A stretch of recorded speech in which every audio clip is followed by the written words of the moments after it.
So we are concluding this pre-Advent and Advent series that we've been doing on homelessness and finding our way home. And this idea that God, drawn to us by God's love, God actually left home, God became homeless, and pitched a tent among us so that we could understand what it means, what it feels like to feel the presence of God in each other and in God, so that we could have a better understanding of what home is. And it's interesting that in the Gospel of John, the fourth Gospel, if you look through all of the different Christmas stories, Matthew, Mark, Luke, and John, the great thing about our Christian tradition is even within our Bible, the holy book, the Word of God, you asked 4 different writers, what was Christmas all about? Or when Jesus came, when God came to us in the flesh, what happened? You get 4 different accounts. And the great thing about our faith is, no one went back later and said, oh, no, that's not, we've got to have one solid account. We've got to have one story that finishes this whole thing and ties it all up in a nice bow. Our faith says, no, that's okay. It's okay to have 4 different versions from 4 different perspectives, 4 different writers. It says something about our faith that as we listen to different perspectives, as we understand the truth from different identities, we have a broader and fuller understanding of the truth. And so in the fourth gospel, John's gospel, John, his story, his telling of the Christmas story is very poetic. There's no shepherds, there's no wise men, there's no manger. He just goes straight into this kind of fantastic, high Christological excursus on who Christ is, the Word made flesh. And if you look at John's gospel, you look at John chapter 1, verse 14, and then you look at John chapter 14, verse 1, there's this interesting kind of symbiotic thing that happens. And so our scripture passage this morning, both of them come from John. John chapter 1, starting in verse 14, and then John chapter 14, starting in verse 1. And listen for the commonalities in home. So we know at the very beginning, or some of us know at the very beginning of John's gospel are those iconic words, in the beginning was the Word, and the Word was with God, and the Word was God. So it establishes right at the beginning who Christ is. And then verse 14, it says this, and the Word became flesh and made his home among us. Say that with me. And the Word became flesh and made his home among us. The Greek is actually pitched his tent. God pitched his tent with us, made his home in and among us. I just love that. Probably not a more powerful and profound understanding of God and God's relationship to us outside of that one line from the Gospel of John. And God pitched his tent with us, became one of us in Christ. And then in John chapter 14, as Jesus is talking to his disciples at the end of his ministry, and they're getting a little bit worried because things are starting to look like they might go sideways here, Jesus says this, don't be troubled.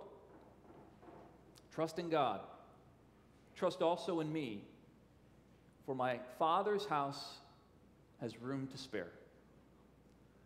If that weren't the case, would I have told you that I'm going to prepare a place for you? And when I go to prepare a place for you, I will return and take you to be with me, so that where I am, you will be too. God leaves home, becomes homeless, to be with us, to pitch his tent among us, to love us, to convince us of God's love, to die and rise again, and then invites us home and makes the way clear for all to be with God forever in that heavenly home. It's an interesting thing that John does in talking about home and what home is. Tomorrow night, we will be talking here in the Christmas Eve services about the fact that all of us, no matter what our political persuasion, no matter what we think about the government shutdown, all of us, no matter our skin color, our language, or our sexuality, actually have more in common than we do apart. One of the things that we have in common is belly buttons. Who has a belly button? Raise your hand if you've got. See that pretty much, oh, some of you don't. That's interesting. We'll have to take a look at that later. But for the most part, right, we've all got a lot that we share in common. And the thing about our belly buttons is that we share that with our God. Right? Christ had a belly button. From the very beginning, each one of us was created, couldn't have come into being unless we had been literally tethered to someone else who gave us life. And our belly buttons are reminders to all of us that that's the way that we are meant to be. That when we don't feel home, when we've got that longing nagging within us and not feeling fulfilled, sometimes all we got to do is look down at our belly buttons, that first scar that any one of us probably got, to be reminded that we were created to be in intimate connection with other people. That's how we get our life. That's how we feel like we're home. And we can remember that our God also has a belly button. From the very beginning, God, in God's plurality, even before Christ came, Father, Son, and Holy Spirit, God came in such a way that God was tethered to Mary, was born into the world, surrounded by Mary and Joseph, and then summoned a bunch of other strange people to run, the shepherds and kings. From the very beginning, we were created to be connected. That's when we feel home. That's when we feel complete. That's when we feel full of life. All of us have a deep longing in our home, in our souls for home. And we spend a lot of our lives trying to fill that longing, trying to find that home. That's just the way it is as humans. But I have to tell you, it's a little bit elusive on this side of heaven. Because what we look for is maybe not what we should be looking for at times. Thomas Wolfe, American novelist, wrote about this in a posthumously published book in 1940, and he titled it, "You Can't Go Home Again." You can't go home again. The title is reinforced in the very final part of the story where all the strands of the plot kind of come together and the matters are explained. And in that denouement, the protagonist realizes that he can't go home, and he says this: "I realize you can't go back home to your family. I realize you can't go back home to your childhood. You can't go back home to a young man's dream of glory and fame. You can't go back home to places in the country. You can't go back home to the old forms and systems of things that once seemed so everlasting, but which are changing all the time. You really can't go back home to the escapes of time and memory. You can't go home again." And so that leaves all of us with this sense of homelessness. And in our soul's case, we are reminded that in fact we will go home. As we move forward, we draw upon our faith. We live into the future knowing that we eventually will all be going home to be with Christ together. There is a room that is prepared for us. To that end, we would hope that as we live our lives, even as we continue to long for that connection that our scar, our belly button reminds us that we are made for, as we continue to long for and search for home, as we journey through this life and all of its stages, its tragedies and its joys, we learn the lessons from the seasons that we endure, from the epiphanies that come out of nowhere and bring us deeper knowledge. Perhaps as we grow along through this journey of life, looking for home, we come to a more eternal understanding of what it is that we're actually longing for. We get tastes along the way. I encourage you to think about your own journey, what got you here, and what you identified as home, perhaps towards the beginning of your life. How did you identify home when you were in your teens? What did home mean to you when you were a young adult? What did home mean in the middle of your life? What does home mean as you enter the final phases of life? Have there been different seasons, different epiphanies, different things that you've gone through that have shifted and changed your understanding of home? The great thing about being a part of a community of faith like this is that we can learn from each other. Just as there are 4 versions of the Christmas story in the Bible, there are this many versions of people's stories of their journey of life and how they understand home. And when we come together like this, we can learn from each other, listen to each other, and understand that even though our journey, our understanding of home and what home means might be unique, we are closely aligned with others who are on the same journey their own. And so this morning, we thought we would conclude this series by opening the microphone a little bit to hear from a few different people in different stages of their life journey and their understanding, the development of their knowledge, their grasp of home. And the first person that we're going to call forward is a young woman who probably left home, northern New York, about 18 years ago, and has been on a journey ever since.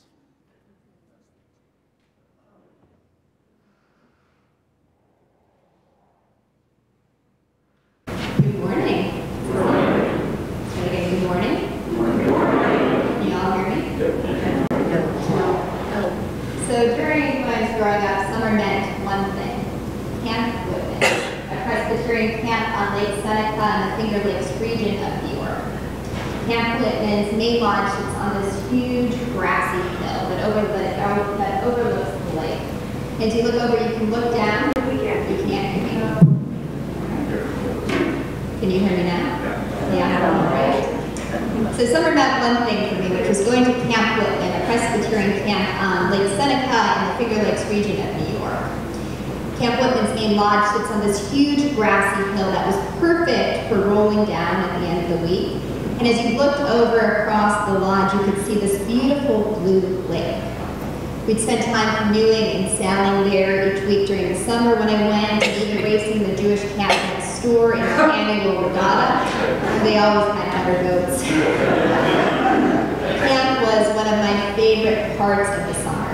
I'd go for a week, and I went with friends from church and from school and even from camp the year before. Each year, one of the highlights of the week was sleeping outdoors for one of the evenings. We'd sleep out under the stars at night. We'd pack up our sleeping bags and our pillows and take them from the cabins, which were really just sheds with no air conditioning, and find this grassy spot on the lawn. Or if we were at the sailing camp, we'd go to the other side of the lake and set up camp there.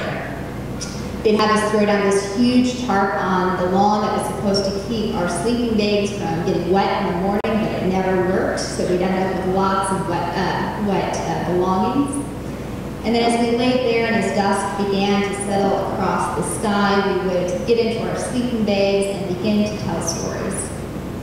And we looked up at the stars, millions of them, shooting across the sky, shining so very bright.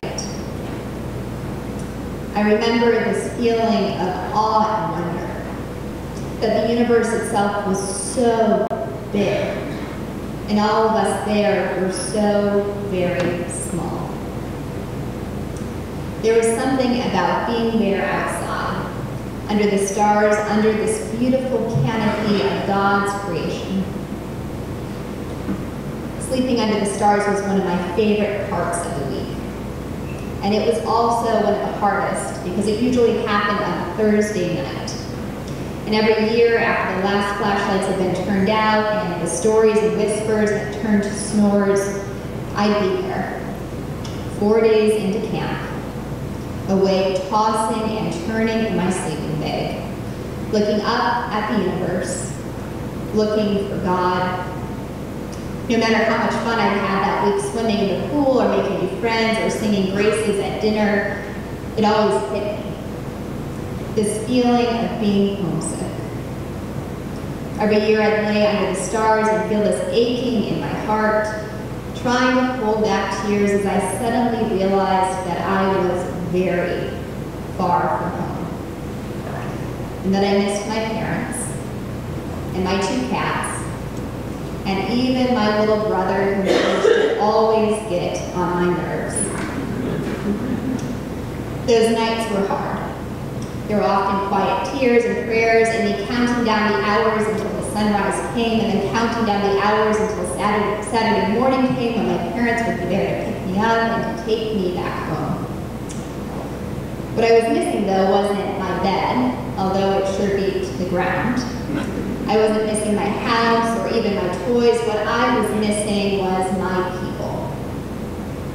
I was missing my people. My parents and my brother, the people who cared for me and loved me and who had taught me what home and relationships looked and felt like. That feeling of missing home is one that I remember. The pit in my stomach and aching in my heart, It's the same feeling that I got when I went away to college and for the first time got sick. And my mom wasn't there to take care of me. It was the same feeling I got while I was studying abroad and spending the holidays alone in a foreign country. It was the same feeling I got when I moved to a new city for the first time. Since camp, I've moved and I've traveled quite a bit. There's been more apartments and roommates than I can remember. And yet in each place that I've lived, even if it's only been for a few months, it's helped to form and to shape me, to transform my understanding of home and of who my people are. My people. It's a group, a community. It's a circle that keeps getting wider.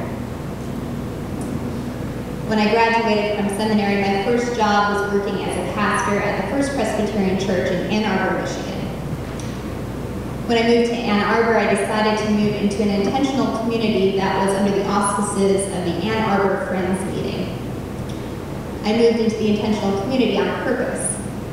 I wanted a place not simply to live, but to call home. Home is what that community became. I lived with 5 other housemates in a large, turn-of-the-20th century house. We were people of different generations, racial backgrounds, sexual orientations, faith traditions, nationalities, passions, and talents, all committed to living together as one community, creating home for one another even if it was just for a season or 2 of life. One of the moments when I realized that this community had become home for me was actually just after Christmas. I'd driven to New York a couple days before to visit my parents and to spend time with them and my brother, and it had been a really good visit. And I was coming home and I was feeling really grateful and just really full of love. But when I got back to Ann Arbor, it was almost midnight, and I was tired and hungry. When I walked into the kitchen of our house, I realized that when I opened the fridge, there was a meal waiting for me. One of my housemates had left it there with a note that said something like, "I thought you'd be hungry, so I decided to make you dinner. Enjoy." Then when I went to my bedroom, I passed our community whiteboard and it had a simple message. "Welcome back, Kristin. We've missed you." Simple acts like this reminded me that both giving and receiving love is what home is about. That it's relationships that build community and make a house a home.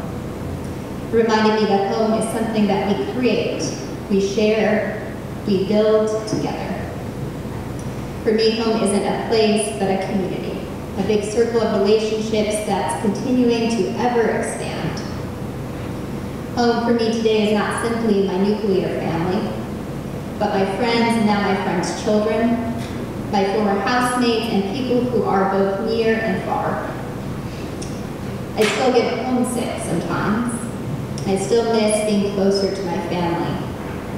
But the gift of being a vagabond is that by having lived in lots of different houses, I've been able to make and to find home with a lot of different people. And I've been able to find my people, not only in New York, but in Minnesota and Chicago, not only in Minnesota and Chicago, but in Ann Arbor and in Kansas City.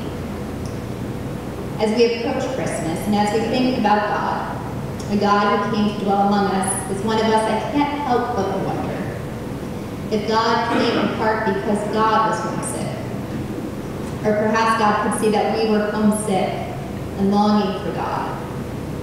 I can't help but wonder if God showed up wanting to say, all of you, you are my people, and it's among you that I want to make a house, a home. Not just a small family, not just a small place, but I want to make my home among all people, all nations. Christmas. God coming to be with us, to care for us. God coming to us, to call us home. As we continue our reflections on home, I'd like to invite Joshua Coney to come forward to share with us his experience of home and homecoming.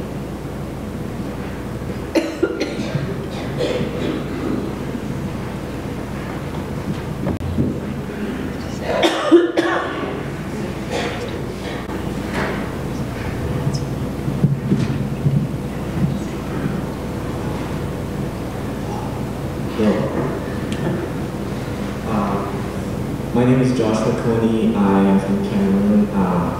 30 miles, 30 hours flights. I came here as an exchange student 4 years ago, and got to stay with a host family that I since considered home.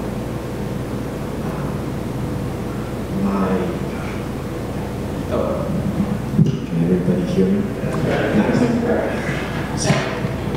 So, my story of home, my idea of home is kind of tied to my dad's belief that home is family, or family is home. My dad raised my siblings and I to understand that no one is an island, because everyone comes from somewhere, a home. Which is why 8 summers ago I had the privilege of going to the village with my dad, my mom, and 4 younger siblings. Going to the village for the holidays was a tradition we had in the family. But I was never part of this tradition because I grew up away from my parents, with my aunts, for most of my life. This was an important trip to my dad, since it would be the first time he was taking his entire family with his oldest son to the place where he was raised, and which was also my birthplace. The trip was different in many ways and very memorable, especially for me, as it enabled me to connect and experience what I knew was my home. My dad recounted the times where he had to share his bed with his siblings and other visitors that his mother had volunteered to have at home. He told us stories of how he would have to eat from the same dish with all of them, and how his mom would have different people every time or every other week at his house. I sat on the bed my dad once slept on, saw the trees that he planted with his dad as a child, and most importantly, got to stand next to the graveyard of my grandparents with all of my siblings. This was a unique moment for me because it made me realize how important home meant to my dad, and just how much he cherished the memories he had made at home. I always considered my family to be my home, but I've had the privilege of staying with other families and taking in different experiences. All these experiences have made me appreciate the idea of being part of a home. These experiences have taught me that we have certain differences, but we also have similarities, like belly buttons. And similarities that, like, the need to belong to something, somewhere, or somewhere. The experiences have taught me to be open-minded, to take risks, to stay calm in the face of challenges, to love coffee, to listen and have an open arm to others. I remember one of the sweetest things someone once told me, "Mi casa es tu casa." My home is your home. And just like my dad, I believe that family is the gift of home, which God has given to us. And also that home is what, with who, and where you create your memories.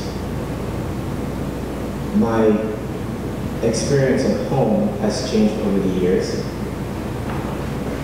because I grew up with my aunt and got to see my parents over the summer. And then after that, I grew up with different families. And as time went on, I came to stay in the United States and got to be part of a lovely family that considered me as part of their family.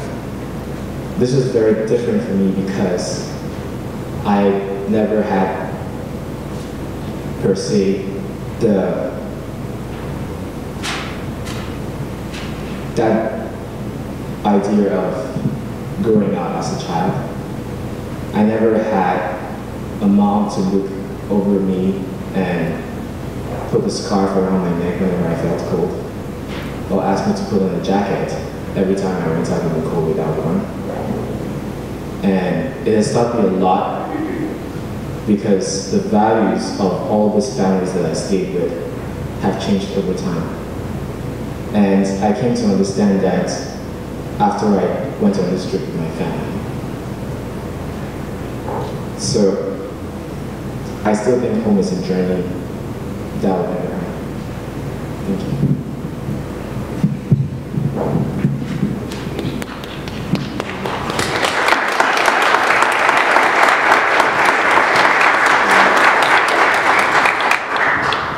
Thank you, Joshua. Our next reflection is from Cassie and Maggie McClure and maybe baby Molly. And I was told that our family who is worshiping downstairs can't hear with this mic, so I'm going to ask you guys to use this mic if you would. Good morning. We're the McClure family. I'm Cassie McClure. This is my wife, Maggie, and our daughter, Molly, if she cooperates. On the way over here, I practiced introducing ourselves and accidentally called her by one of our pet names, so got it right. Our idea of going home for the holidays is a concept that has evolved and taken a new meaning for both of us over the years. When we were younger, home was defined more of the physical surroundings that promoted familiarity. So for me, that meant the desert and the mountains and Saguaro National Park, and for Margaret, the Longview Lake and trees and grass and being in the Midwest. It was more material in nature. It was an environment created and fostered by our families, primarily our parents and our siblings.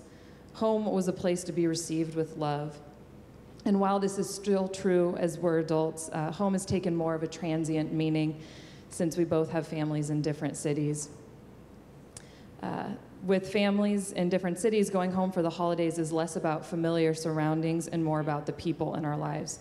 We now define home as a place where you take comfort and find peace, and that is most prevalent in our relationships with our families and friends, and especially our marriage.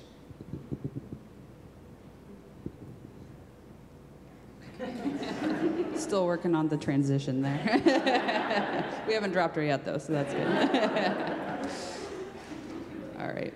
So this holiday season has been particularly special for us as we welcome the birth of our daughter, Molly, in October. She has turned our world upside down in the best possible way. And suddenly, many of the trivial things that we placed value on previously just aren't important because they pale in comparison to this newfound love that we have for her. We are experiencing life in a whole new way. And in addition to what constitutes a good night's sleep or how much spit up you can tolerate on your clothes, because the laundry really never stops, most importantly, this includes our concept of home. While it's important to Cassie and I that we create a nurturing environment and a safe space for Molly, the same way that our parents did for us, it's never been more clear to us that love and living for one another is what creates a home. As Molly gets older, we want to instill in her that home is not the building itself or the things within it. Rather, it's the people in your life that give you rest and peace and love you wholly while also giving those gifts in return. Thank you.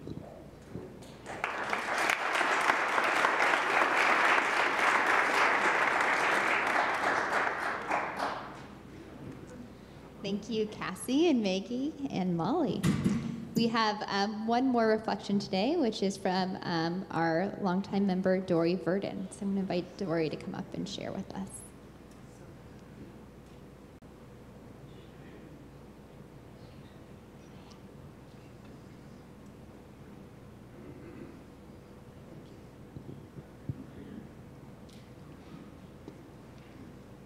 Good morning and Merry Christmas. I hope you will forgive me for reading this, but my fear of... Okay. My fear of galloping senility makes me read this. I hope you will forgive me for not being able to be as glib as some of our friends are and neighbors are. Home. Have you ever considered the variety of images that this word can have in the lives of people? Fortunately for most of us, it can mean a place of love, support, and comfort, among the many other words we could select. And isn't it a pity that for many, it's the exact opposite? How often have you been asked, are you going home for Christmas? My hope for each and every one of us is that we can embrace our good fortune in having loving and supporting families to care for us in so many ways. My prayer for each of us is that we will be able to assure all we meet of God's unfailing and non-judgmental, try that 3 times fast, a love for all of us, now and forever. Bless all of you and a Merry Christmas.